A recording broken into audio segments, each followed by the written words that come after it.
Meiosis adalah pembelahan sel yang berlangsung selama 2 kali pembelahan dan menghasilkan 4 sel anakan. Masing-masing sel anakan ini mengandung separuh kromosom dari jumlah kromosom induknya.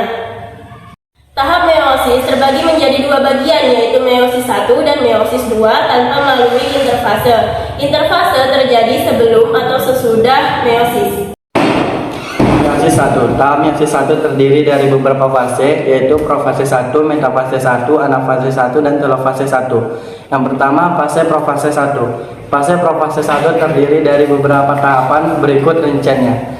Yang pertama itu laptoten. Pada fase laptoten, kromatin atau bagian dari inti sel tampak seperti benang-benang panjang yang halus dan melingkar-lingkar. Zigoten adalah benang-benang kromatin selanjutnya berubah bentuk menjadi batang-batang kromosom. Masing-masing kromosom mencari pasangannya sendiri yang sama dan sebangun atau menyerupai. Hal ini dikenal sebagai kromosom homolog. Proses mencari pasangan ini dikenal juga dengan istilah Citen adalah kromosom homolog yang terbentuk terdiri dari 2 kromatid. Mereka kemudian terbentuk bipalen dan selanjutnya menjadi haploid. Lalu mereka masuk ke fase paciten yang merupakan proses pindahan sila. Dipioten, kromatid-kromatid yang memisah kemudian membentuk sentromer yang merupakan kromatid paling kuat. Sisanya akan tetap berdekatan yang disebut kiasma atau persilangan 2 dari 4 kromatid suatu kromosom dengan pasangan kromosom homolognya. Di kiasma, kromatid yang tidak serupa akan putus, tetapi akan saling berhubungan dengan resipior yang disebut pindah silang. Peristiwa ini merupakan salah satu penyumbang keanekaragaman individu makhluk hidup. 3. Diakinesis. Proses ini merupakan fase hilangnya nukleus dan membran nukleus. Lalu, tetrat mulai bergerak ke bidang ekuator.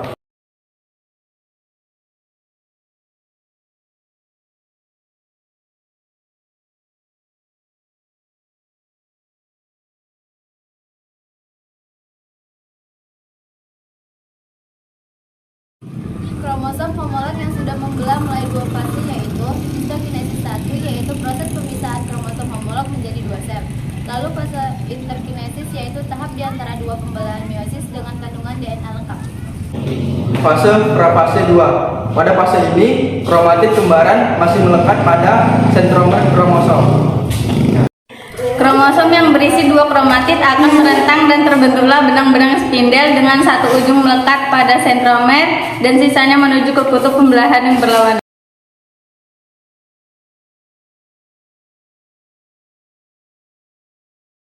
Kromosom dari kromatid yang terpisah mencapai kutub pembelahan dan melahirkan 4 inti mengandung setengah pasang kromosom atau haploid dan 1 salinan DNA.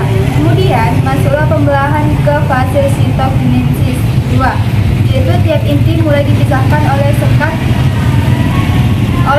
sel dan menghasilkan 4 sel kembar haploid sebagai hasil dari keseluruhan